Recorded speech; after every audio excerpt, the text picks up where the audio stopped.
une personne, une personne qui va donc assassiner, qui va donc tuer un être, une personne, qui a lui donc ce qu'on appelle mu'ahadan dans l'islam, qui a donc lui un contrat. Et lorsqu'on dit mu'ahad, pour simplifier, c'est tout simplement le non-musulman qui est rentré dans un pays musulman et dont le gouvernement donc musulman lui a accordé le droit de résidence. Il devient donc à ce moment-là sous la protection du gouvernement et sous la protection donc de tous les musulmans. Celui donc qui va tuer cette personne sans droit, lam yarih rayahat al-jannah, c'est-à-dire qu'il ne sentira pas l'odeur du paradis. Et son odeur se trouve à une distance de 40 années. Il ne sentira même pas l'odeur du paradis. Celui qui tue donc une personne non musulmane et qui était donc rentré dans un pays musulman de par l'accord de celui qui gouverne. Donc l'islam, elle est claire par rapport à ça pour condamner. Et ici donc, préserver les âmes qui sont donc considérées comme innocentes. Ça donc, c'est pour ce qui est du deuxième point, al-nafs. Ensuite, al-aql. C'est-à-dire que l'islam également, elle est venue, et la religion donc elle est venue pour préserver la raison de l'homme. Elle est venue pour préserver la raison de l'homme.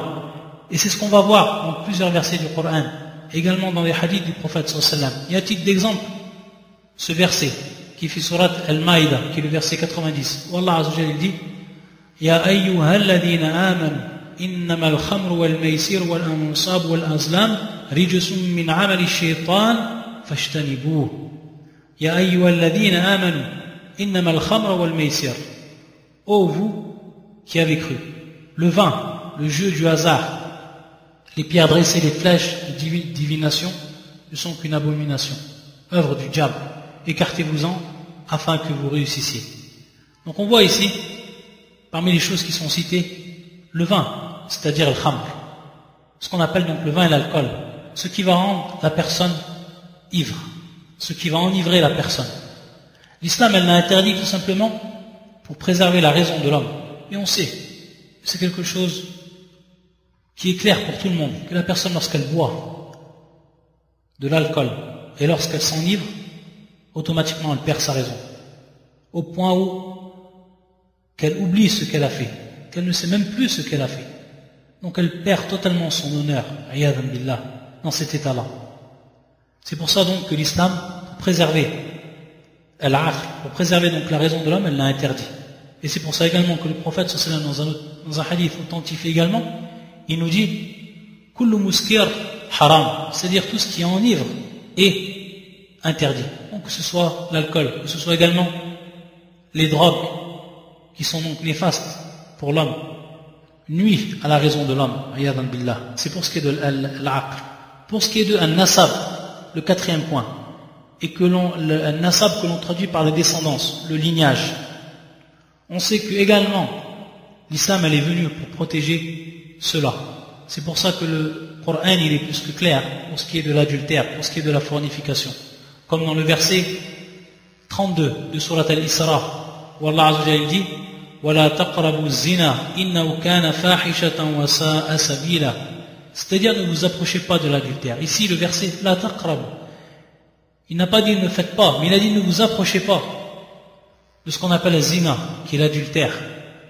إِنَّهُ كَانَ فَاحِشَةً وَسَاءَ سَبِيلًا. C'est donc quelque chose qui est considéré comme ignoble. C'est une turpitude et c'est un mauvais chemin. Et on sait que la personne ne peut préserver donc sa descendance et son lignage de par l'adultère. Si par exemple une femme a plusieurs rapports et commet l'adultère, on ne peut savoir donc à ce moment-là si elle a un enfant, de qui réellement sera l'enfant. De même, les enfants qui sont donc issus de l'adultère, également les problèmes qu'il y a lorsque la personne donc, elle renie l'enfant, lorsque l'homme il renie l'enfant, etc. Tout ce qui va donc être néfaste pour ce qui est de la descendance de l'homme. Donc l'islam et la religion est venue la protéger. Et même dans d'autres règles, on voit, comme dans ce verset qui fait surat al-Baqarah, et qui est le verset 228, où Allah Azza wa Jalla dit وَالْمُطَلَّقَاتُ يَتَرَبَّصْنَ بِأَنفُسِهِنَّ ثَلَاثَةَ قُرُوءٍ. C'est-à-dire une loi dans l'islam, lorsque la femme elle est divorcée de son mari, elle doit attendre une période qui est l'idda. Et durant donc cette période, qui est donc de 3 menstrues, elle n'aura droit de se marier et donc d'avoir des rapports avec un homme. Et dans ce sens, pour que l'on puisse ensuite distinguer si au cas la femme donc sera enceinte du premier homme, taïb, et qu'ensuite donc lorsqu'elle se marie avec son deuxième homme, ce sera sûr qu'elle ne sera pas enceinte. Donc ici également, pourquoi? Pour protéger le nasab, pour protéger la descendance, le lignage. Naam. Donc ici, shahid, et les femmes divorcées doivent observer un délai d'attente de 3 menstrues. Ça c'est pour ce qui est de an-nasab. Ensuite, le 5e point, c'est al-'ird, c'est-à-dire l'honneur. L'honneur, c'est-à-dire que également l'islam va venir, la religion va venir pour préserver l'honneur de l'homme. Et on voit que dans beaucoup de versets, et parmi ces versets, celui-là, qui fait surat al-Hujurat, les appartements, qui est le verset 12.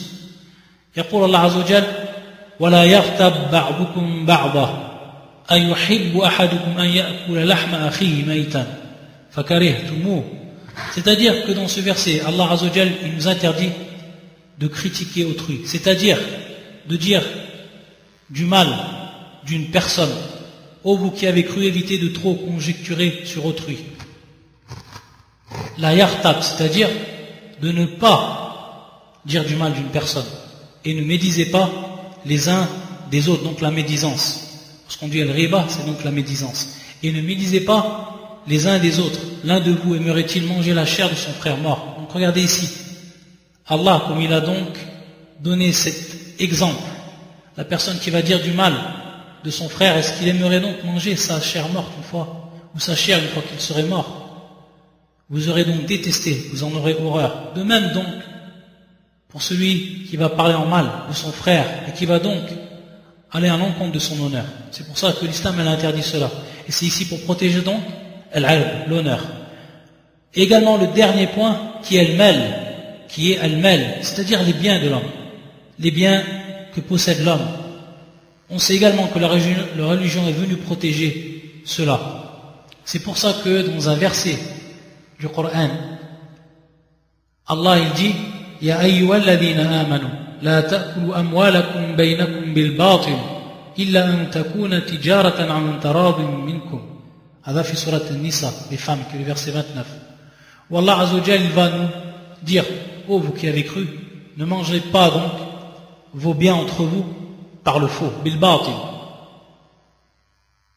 إلا أن تكون تجارة عن تراض منكم. Sauf bien entendu s'il y a entre vous un commerce, et ce commerce donc est issu d'une approbation des deux parties. Donc ici, que les uns d'entre vous ne mangent pas les biens des autres illégalement. Donc on n'a pas le droit de faire ça. Et dans ce sens, l'islam, par ses interdictions, l'islam elle a également protégé bien de l'homme. Ça donc, c'est pour ce qui est du premier point qui est dar al-nafsada. Donc le fait de repousser ce qui va être un préjudice pour l'homme, ce qui va être néfaste, ce qui va être donc un mal. Et dont on a vu les 6 points qui rentraient donc sous cet intérêt donc majeur qu'a placé l'islam. Et ensuite le deuxième, ce qu'on avait vu, jalb al-masalih, c'est-à-dire l'apport de ce qui va être bénéfique et les intérêts pour l'homme. C'est pour ça que lorsqu'on a dit l'exemple de al-mal, l'exemple donc du bien, si la religion a interdit donc